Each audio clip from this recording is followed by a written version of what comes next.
வச்சலாம் மாமி, சொல்றல. சொல்றேன், ஒரே நிமிஷம். தனுரனு சங்கரண சங்க பரித்புரதங்கண கட்டகே கனக விஷங்க புருஷத் கனிஷங்க ரசத்பட ஸ்ருங்க ஹதாவட்டுகே கிருத சதுரங்க பலக்ஷிதிரங்க கடத் பஹுரங்க ரட்டத் बहु पटुके जय जय हे महिषासुरमर्दिनि रम्यकपर्दिनि शैलसुते. Once more, mami. धनुरनुसंग रणक्षण संग परिस्फुरदंग नटत्कटके कनकभिषंग पृषत् कनिषंग प्रसद्भट शृंग हतावटुके कृत चतुरंग बलक्षितिरंग घटत् बहुरंग रटत् पटुके जय जय हे Mahishasuramardini रम्यकपर्दिनि शैलसुते. Very nice. Ghana dhana dhanuras dhana dhanu dhanura anusanga dhana dhanurανusanga ranakshana sanga परिस्फुरदंग नटत्कटके कनकपिशंग पृषत्कनिशंग रसद्भटशृंग हतावटुके. There's a lot of inga, the whole whole chant you see. This the inga sound is there. Dhanuranu sangaranakshana sanga parispuradanga natatkatake kanakapishanga prishatka nishanga rasadbhatashringa hatavatuke krita chaturanga balakshititiranga ghatadbahuranga ratadbatuke jaya jaya he mahishasuramardini ramyakapardini shailasute.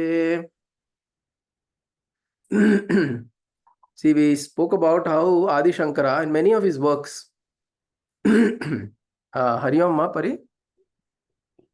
Hariom ji, Hariom. Namaskaram. Sorry, ரொம்ப நாள் join பண்ண முடியல. ஆக்சுவலா work from home Friday அதனால சரி இப்ப இருந்து join பண்ணேன். நான் ஒரு தடவை சொல்லட்டா, நான் சொல்லுவேன் பட் சொல்லுங்க ப்ளீஸ். என்ன சொல்றேன்னு எனக்கு தெரியாது, அதனாலதான் சரி நம்ம ஜாயின் பண்ணுவோம் அப்படின்னு சொல்லிட்டு. இல்ல சொல்லுங்க. ஓகே. धनुरनु शंगरनक्षण संग परिस्फुरदंग नडत्कटके कनह पिशंग पृषत्क निशंग रसत्बड श्रृंग हतावटुके कृत सतुरंग पलक्षिदिरंग गडत् बहुरंग नडत् रडत् पडुके जय जय हे Mahishasuramardini रम्यकपर्दिनि शैलसुते. Very nice ma. Nana சொன்னேன், அழகா சொன்னேன். Okay, thank you ji. Very nice. Pronunciation நான் இதுவரைக்கும் சொல்லியிருக்கேன், இதுவரைக்கும் கரெக்டா உங்களுக்கு பார்த்தா தான் தெரியும், அதனாலதான் இப்பதான் அந்த ஒரு ஸ்பெல்லிங் இப்பதான் பாக்குறேன். ஓகே. ஆமா, but நமக்கு என்ன, just the only thing is I have told this earlier, நமக்கு because our natural tongue is Tamil, a lot of that influence also that இருக்கும். But it's okay. By and large, the whole this thing is the chant has come out nicely. Thank you. Sure. Okay, so there is this inga that I was telling you about. So I was saying that very interestingly, so in most of Adi Shankara's works, he has very nicely planted a lot of bijaksharas, right? So like dum, we saw the dum, the bijakshara dum in one particular shloka. Then last shloka we saw the sound of humkara, something like that, right? See, what is that? Ajanija humkriti. Ainija humkriti. So hum is a nirakrita dhumra vilochana dhumra sate. Correct. Yes, sir. So, correct. So that is Hum is the Bijakshara there. So each of these Bijaksharas have it activates certain energies within us, certain psychic centers within us, and it can also be consciously used for different purposes. Bijaksharas are nothing but the seed sounds. Why are they called Bija Akshara? Because they're seed sounds, means there is some potential in the seed form in that sound. So if you take Durga, Durga's Bijakshara is Dum. It is Om Dum Durga Yai Namaha. That is the Durga Bijakshara. Right? So like that, every form, because all forms come from sound, Nama Rupa. Why do they say this world is created of Nama Rupa? Nama Rupa Jagat. Because first came Shabda, then came Shabdas. From the Shabda came Sparsha, Rupa, Rasagandha. Shabda, Sparsha, Rupa, Rasagandha. The Tanmatras came in that form. So Shabda came first. Shabda is sound. So from sound came form. And every form that we see has an associated sound. Sound means what? A frequency. A certain frequency. A frequency or a certain vibration associated with every sound. And those sounds were heard by the rishis in their deepest contemplation. When you hear the sound, they are able to see the form, and also an associated sound comes along with it. Right? Now, one of the Bijaksharas, or so Bijaksharas is in terms of the sound that can generate a form. In Sanskritam, there are what is known as dhatus. Dhatus are the basic aksharas, or the basic sound forms. There are about 2000 plus dhatus from which words come. Be it Kriya Pada or Nama Pada, be it a noun or a verb, both of them come from a dhatu. So dhatus are the root words for any word. So you pick up a dhatu and you apply different, there are different kinds of operations you can apply onto a dhatu to create the words. Right? So people like Adi Shankara has a sense of the understanding of what each of these sounds do. So here he has chosen the sound ng. Okay, so let's look at what this particular verse is talking about. It says Dhanuranu Sangha Ranakshana Sangha Parispuradanga Natat Katake. So Dhanuranu Sangha, which means in association or along with the bow, Dhanuhu, which means bow, along with the bow, her Kataka is dancing. Natat dancing what? The Kataka, which means what? The armlets. The armlets are dancing along with the bow. Now, what is the bow doing? It is letting out arrows to kill the asuras. Okay. So during the battle, during the Rana Kshana, every Kshana of the Rana in the battlefield, every Kshana, there is a glitter that is coming from her arms. Parispuradanga. Spurat means a glitter, or spurat means a shine. That comes from where? Her anga. Spurat anga. And how is that coming? Because the kataka, or the armlet that she is wearing, is moving. It is dancing along with the bow, because what it means to say is that whenever she's shooting an arrow on the asuras or on the other enemies, it appears as though it is a dance. Okay, it looks like a dance. And for that, her movements are so elegant. So even if she's fighting, she is not fighting in a very with a lot of aggression. It is not it is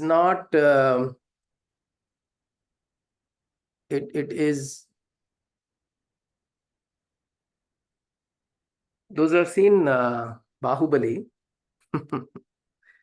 you see that particular scene where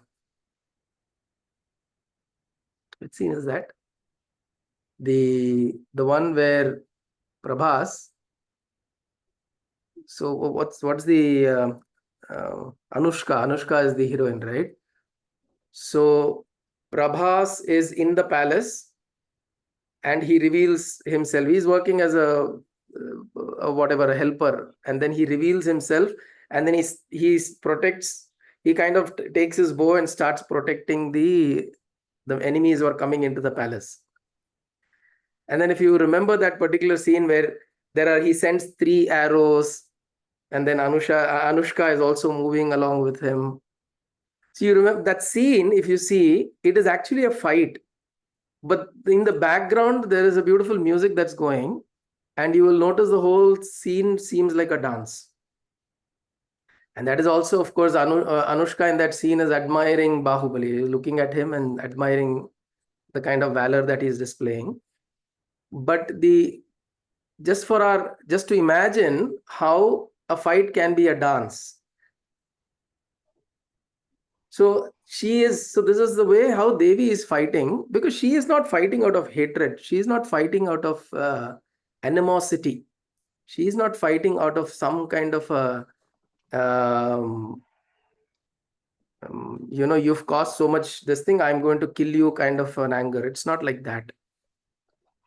She is doing it as a duty. She's just coming and then executing it as though it is something that she has to do. Right? It's something that has to be done.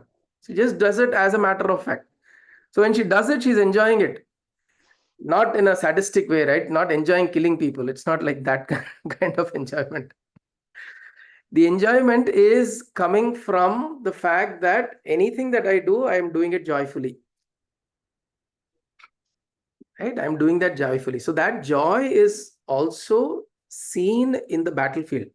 So when she is doing this, Natat Katake, so it is interesting to notice how Nata or dance is indicated here in the war field. Ranakshana Sangha Parispuradanga Natat Katake.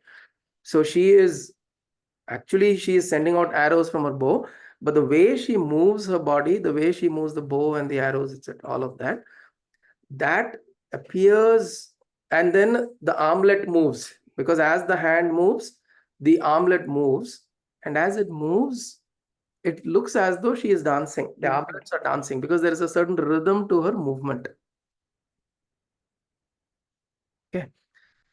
Now, the thing about Dhanuhu is interesting to note, because when you in a war, in a battlefield, there are different weapons that can be used, right? You have a sword, you have the mace, you have the spear, so several other weapons, and you have the Dhanush Ban, which is the bow and arrow. But the thing of the bow and arrow is that it is considered to be one of the best weapon. That is why the whole Vidya, okay, there is a Vedanga called Dhanur Vidya. There is a whole Vidya called Dhanur Vidya, which means the art of battle. In Dhanur Vidya, they don't teach only about bow and arrow, but the art of battle is taught in Dhanur Vidya, but it is referred to as Dhanurvidya because Dhanu is the best of all weapons. Why is it that so? Because you can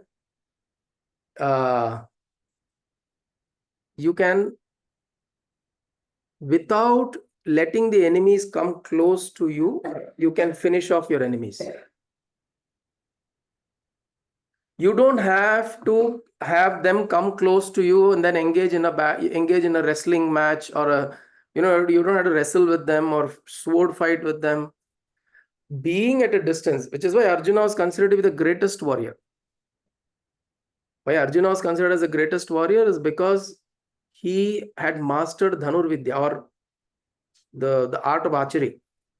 He had mastered that, the astras, because he had mastered everything, all the astras and the shastras he had mastered, but he had mastered the dhanu, the bow and arrow, and which could give him that immense power that he could be at a distance and yet completely annihilate the enemy camp.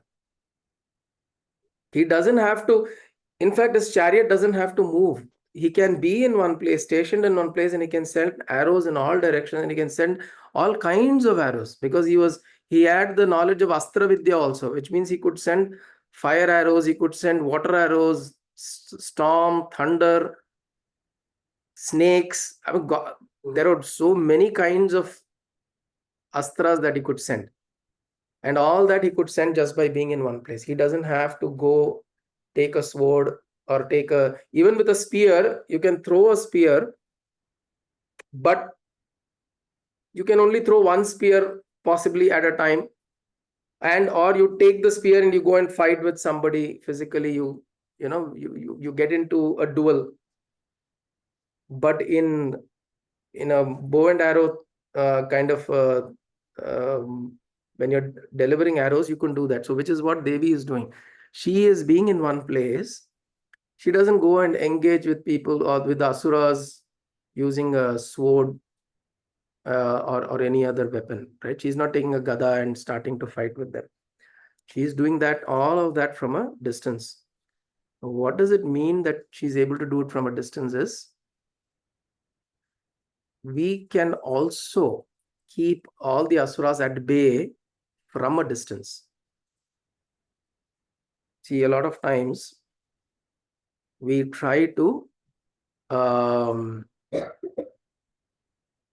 we test how much grace do I have, how much is God really standing by me, do I really have the grace of my guru. So in the mode of testing, what we tend to do is we also bring upon unnecessary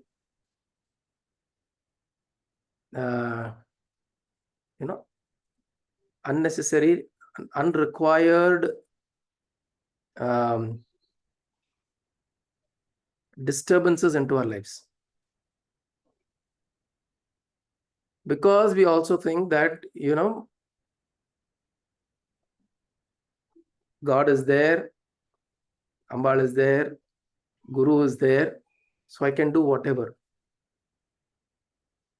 So then what happens is, it is like getting into a duel with a sword or a gada, you're getting into a fight like that, which means you're inviting that so close that it becomes a very disturbing battle. While you have the ability, Devi is saying that you have the ability to keep asuras at bay. Don't let them even come nearby. Why? Because your sankalpa is the highest purushartha, which is what moksha. My sankalpa is, I want moksha, I want liberation, I want release. Not just because I have some pain, some trouble, some problem, some this thing, that thing. No. This is my inner sankalpa. I have made a sankalpa that moksha or liberation, or I have to dissolve into the Supreme. That is my primary goal. When that becomes my primary goal, all of these things will slowly, you will realize that you want to kind of keep them away. If things come on their own accord, you have no choice, right? Because in life, you have to go through different things. You have to go through many things that even we don't know come to us as external agencies because of a lot of karmic baggage that also we bring. But important to note is that are we attracting? Am I attracting more and more harm to myself? Am I attracting more and more disturbances to myself? Why? Because somewhere there is a weak sankalpa. The sankalpa is not weak. Sankalpa is not strong. Sankalpa is weak. The resolve that I make of my purushartha is not very strong. I'm probably paying it only lip service. I'm saying, oh, I want only Bhagavan. But in reality, I am not able to dedicate and surrender and devote myself entirely to that. So she's saying, Dhanuranu Sangha, you remain in make Dhanu as your Anusanga, let it follow you, which means let Dhanu be your protection, which means you protect yourself without having to necessarily bring upon your own calamities. One of my gurus would say that self-sabotage. We often do this. We often do self-sabotage. The Hindi la oru idu irukku vachanam irukku Hindi la will say a bel mujhe maar appdin solluva. A bel mujhe maar means oh bull, come and hit me. So essentially it's a saying to say that I'm inviting the bull to come and hit me, and then I'm saying, oh, I will fight with the bull, I can do this to the bull, I will defeat the bull and all of that. So why do you want to first invite it? So what is the greatness in doing that? What is the greatness in inviting troubles and then trying to fight through it and then fighting through doesn't mean that you're running away from them, but at least let us not invite it now. And when does that invitation, and a lot of times we don't know, am I inviting it or it's coming on its own accord? We wouldn't know that difference also. But if you are sensitive enough to your own sankalpa, what is my resolve that I want to achieve? Under whatever circumstance, my sadhana, my dhyanam, my nididhyasanam, my swadhyaya, these things should not get compromised. Right? If I make my sankalpa like that, this is important to me. When I give myself that time, when I think about Bhagavan, when I do these things, this is important to me. I keep thinking. Of course, I keep operating in the world, but this keeps running as a background story or a background stream, which you bring it forward during your sadhana time as the main thought, as the main driving, the drive or the impetus. But at other times, it doesn't disappear. It's running as a stream. Like how a mother will always think about the child wherever the mother goes or wherever the child is. Urunga irukala, nanna irukala, saaptala, did my child eat? Did the child go there? Is she doing this? Is he taking care of himself? So elsewhere also, if the child is there, the mother will keep thinking. This is a natural instinct of a mother, but this is what we should develop in devotion.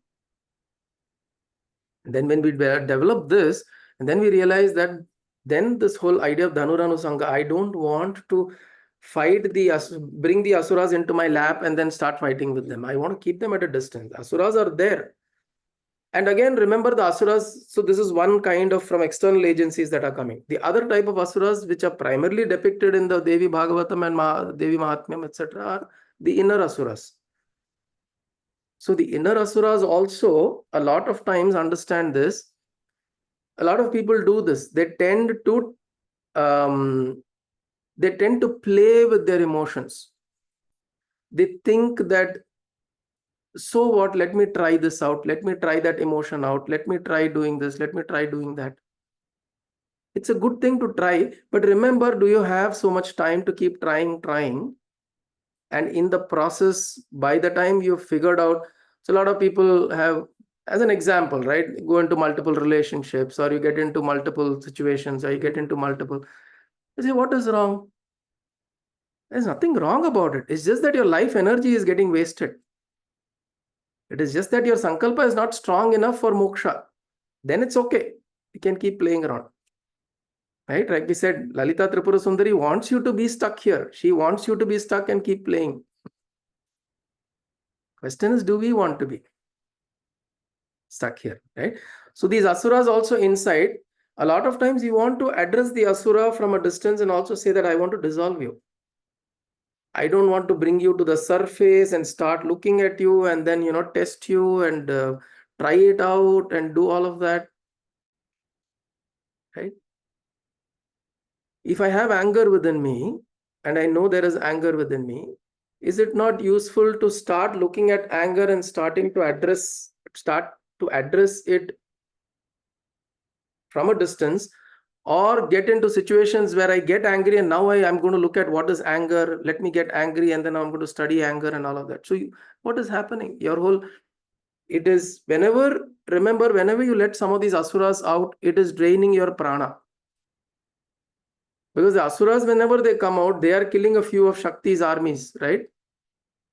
The Shakti Sena that Devi has created to protect, whenever the asuras come out and they come into their presence comes out, they kill a few Shakti Sena, which means some of your energy, some pranic energy is dissolving, is going away. So we look at it that way. Dhanuranu Sanga, Ranakshana Sanga, Parispuradanga, Natat Katake, which means when she is doing her dance of this whole killing the enemies, it is like a dance. It's like a beautiful dance. Kanaka Pishanga Prushatka Nishanga Rasad Bhata Shrunga Hata Batuke. So Kanaka Pishanga. Kanaka means gold. Pishanga is red color, reddish color. Prushatka Nishanga. So it is sticking onto. What is it sticking onto? The Batuka. Batuka is essentially the Batuka is referred to as an ignorant fool or a small dwarf person. But here the reference is to the asuras. The asuras are referred to as Batuka. Right? And what he's saying here is the arrows that are shot at these asuras, those arrows are getting stuck to the asuras, and the golden arrows, Devi's arrows are golden in color apparently. Those arrows are becoming red in color because of the blood of the asura. Okay, it's becoming red in color. Kanaka Pishanga, the Kanaka arrow is becoming Pishanga, red in color. Prishatka Nishanga, it is sticking on to the Rasad Bhata Shrunga. It is sticking on to the Batuka who's getting killed, Hata Batuka. And what is happening because of that? Rasad Bhata Shrunga, he is shouting. He is howling. He is shrieking. Rasad Bhata Shrunga. The Shrunga means Shrunga is the top. The top of his voice, he's shrieking because the arrows from Devi that are coming are hitting him and it's becoming bloody because of his blood. And he is being killed. He's been slain. Hata Batuke. He's been slain by that. Okay. So these are the arrows from Devi that are going, and so which means the asuras, when they're getting killed, obviously they don't like to be killed, right? Same thing within us. There are these habits that are clinging on to us. Those habits, those desires that are there that are clinging on to us, it's very hard to get rid of them.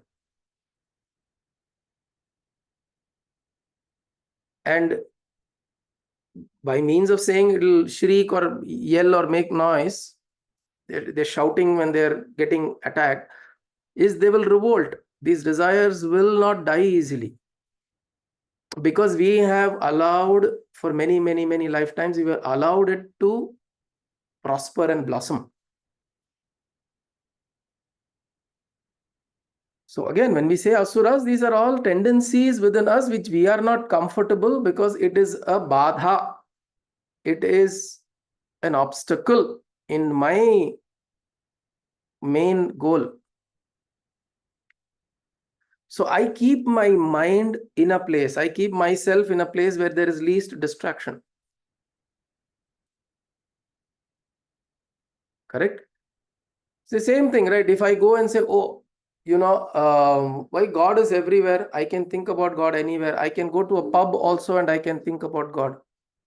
Of course you can. But the question is, can you? First, prepare yourself. Now, make sure that your sadhana is so airtight that wherever you go, it will not matter to you. Right?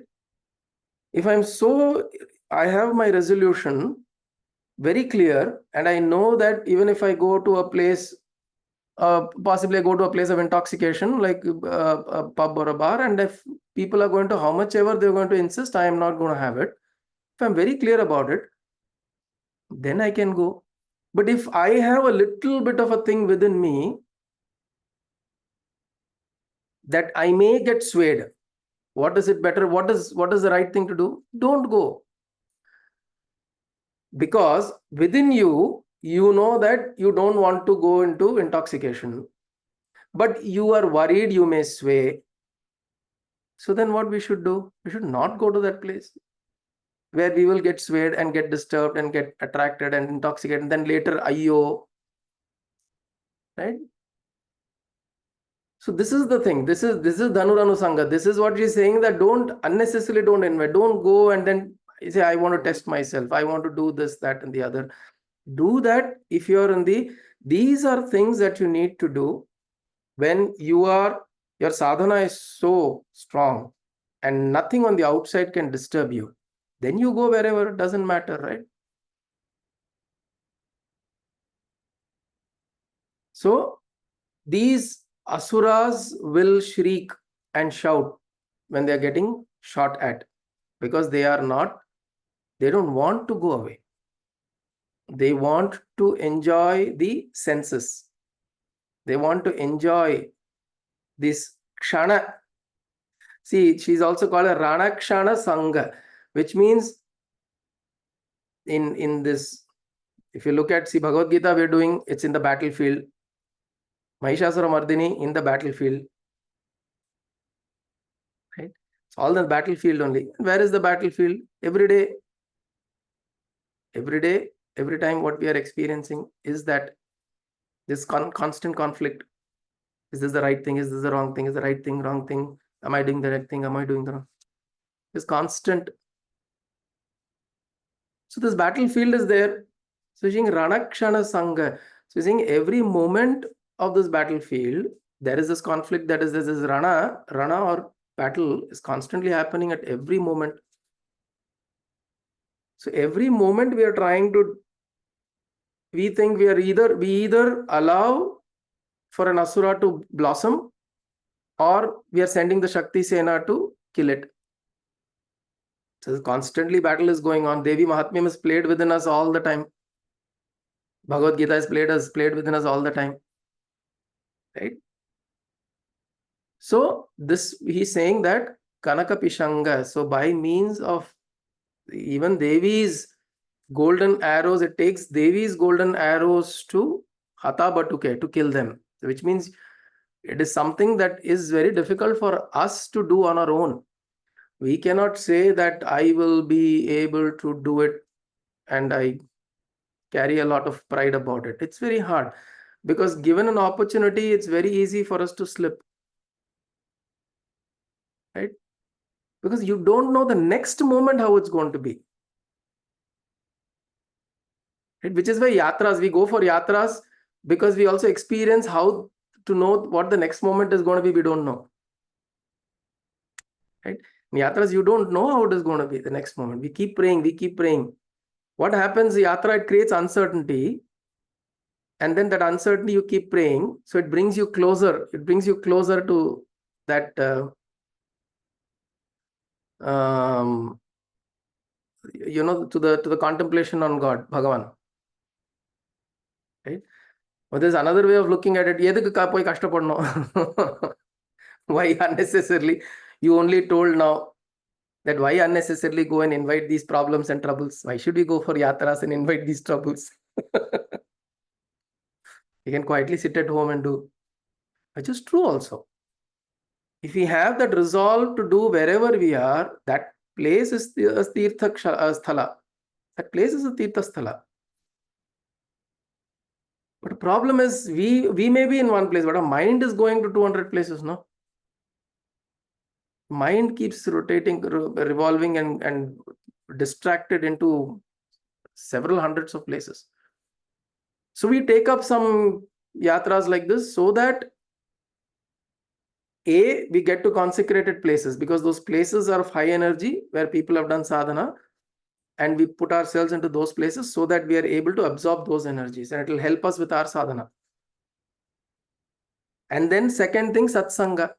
We'll get people around us who are of the similar mind, of the similar intention. They come together. That also helps us increase our energy. Right? This collective energy that comes through satsanga, that increases our energy and ability to go inwards. And third thing is, when you're in your own environment, boredom or the mind goes sometimes into different kinds of ups and downs and lows and highs. But when we are going on a yatra, your mind is looking at different things, trying to absorb certain things, and you're thinking about stories of Bhagavan, you're thinking about the glories, about the avatars, various stories and such, or the speeches of gurus, right? So these things enrich you in a yatra more than it causes disturbance, which is why we go for such things. We undertake such things, pilgrimages, because it gives us far more spiritual benefits than the physical and mental and emotional disturbances it causes. In the balance, it is much more, which is why we take up to something like that, right? So these desires, these asuras, are very difficult to get rid of. Then he says, Krita chaturanga balakshitiranga ghatad bahuranga ratad batuke. Krita chaturanga. So she creates an army or a chaturanga, or she goes and destroys the chaturanga. You can also say that she destroys the chaturanga. What is the chaturanga? Chaturanga is, in the battlefield, there are 4 kinds of battle. I mean, formations. There are formations that are there, right, in the battlefield, and it's used. Those formations are done using chaturanga, 4 things. One is the elephant, the elephantry. The other is the cavalry on the horseback. The third is the infantry, the soldiers that walk. And the fourth one is the chariot. Right? Vyuhas are formations, but what you use to create the vyuhas are the chaturangas. You use the chaturangas, the 4 limbs or 4 parts of what's available to create the vyuha. Right? So what are those chaturanga of a vyuha? The elephantries, the horseback, the infantry, that's cavalry, horseback. The infantry is soldiers on feet, and the fourth one is your chariots. Right? So these are all, again, different people, levels of different rathi. So there are rathis, there are maharathis, there are adhirathis, and so on and so forth, right? So there are these warriors of different grades, and they get to command different parts of these chaturangas. Right? So she creates a chaturanga, krita chaturanga. There's also chess is also called chaturanga, right? In Hindi, it's shatranj is chaturanga. So she creates the chaturanga, krita chaturanga, balakshiti So she reduces the strength of the opponent by creating such vyuhas. And ghatat bahuranga. Ghatat bahuranga is she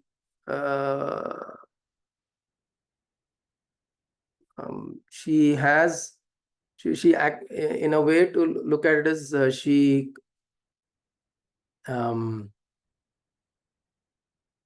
bahuranga is to remove the heads of the asuras. Ghata bahuranga, so to remove the heads of the asuras. And again ratat batuke, so the asuras or batukas, they shout and they howl because their heads are severed. So what she does is she creates these formations in the vyuhas that she creates using the chaturanga, and then diminishes the power of the enemies, and then severs their head or essentially kills them. And they're shouting. Now, one of the so the second and the third verse are pretty much to mention about how the asuras diminish in power when Shakti or Devi brings her army or her weapons. When she brings it, the asuras diminish in their power and they get destroyed, and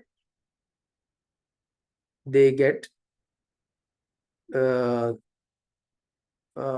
essentially they get rid of the battlefield. So those the asuras are getting killed. Now the thing about I said about the inga, the sound unga that's appearing here, if you look at it, there is a dhatu called nya dhatu. Nya dhatu it refers to jnanam.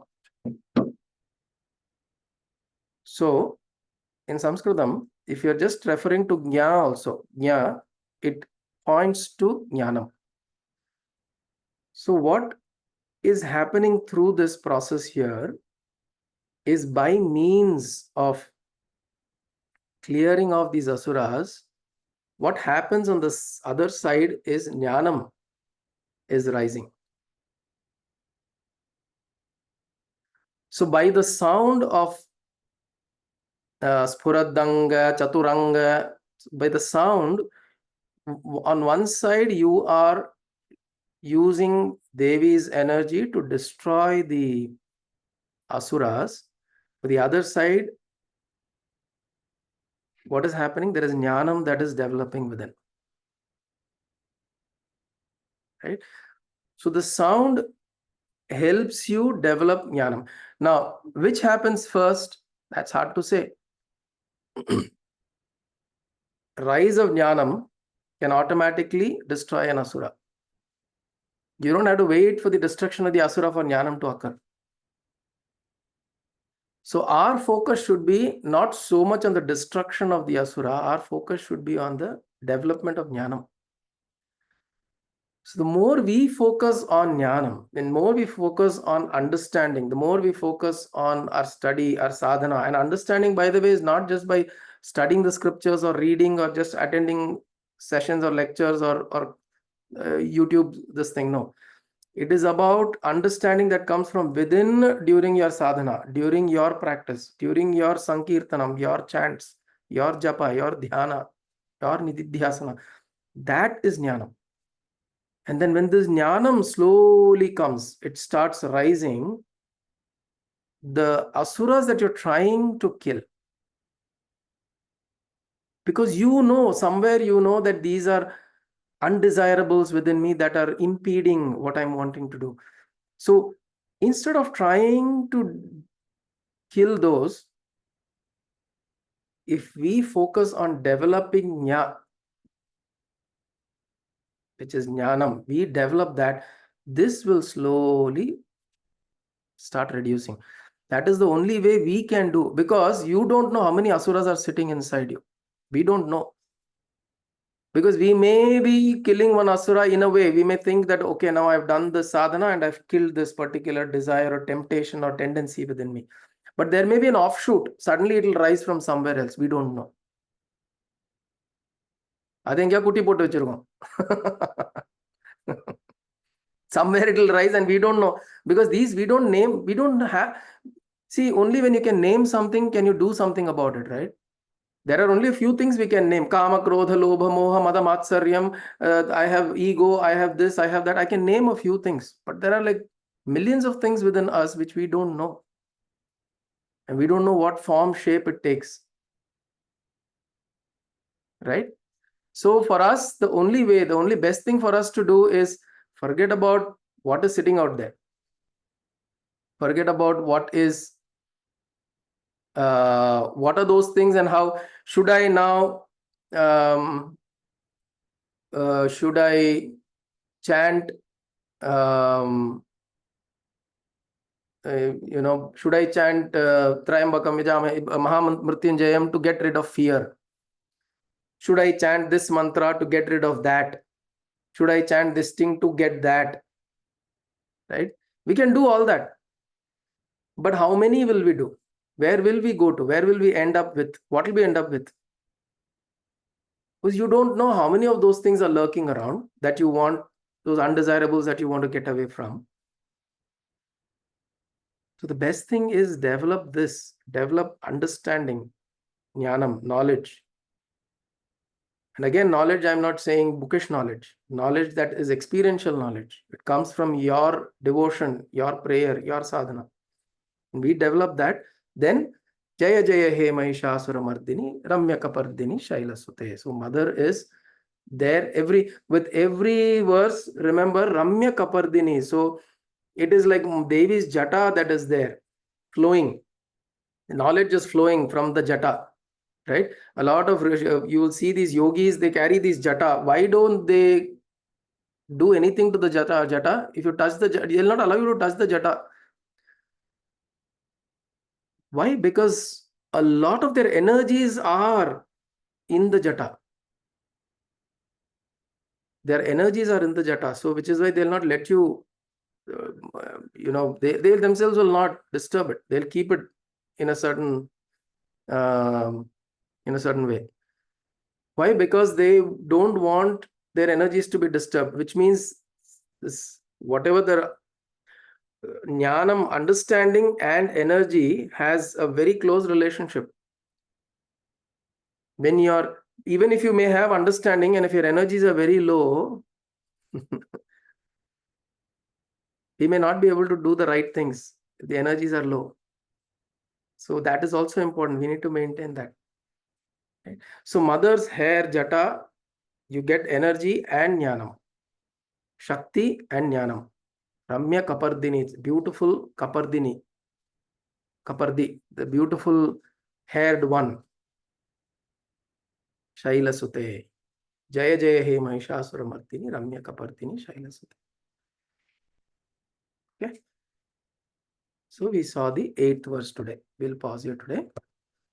Om Kayena Vacha Manasendriyerva Buddhyatmana Va Prakrite Svabhavat Karomi Yatyat Sakalam Parasmai Narayanaayeti Samarpayami Sadashivayeti Samarpayami Jagadambikayeti Samarpayami Sadgurunathayeti Samarpayami Hari Om Tat Satgurubhyo Namaha.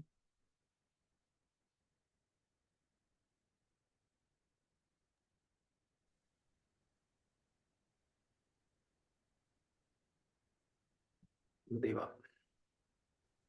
Hari Om. Hari Om. Hari Om. ಧನ್ಯವಾದ.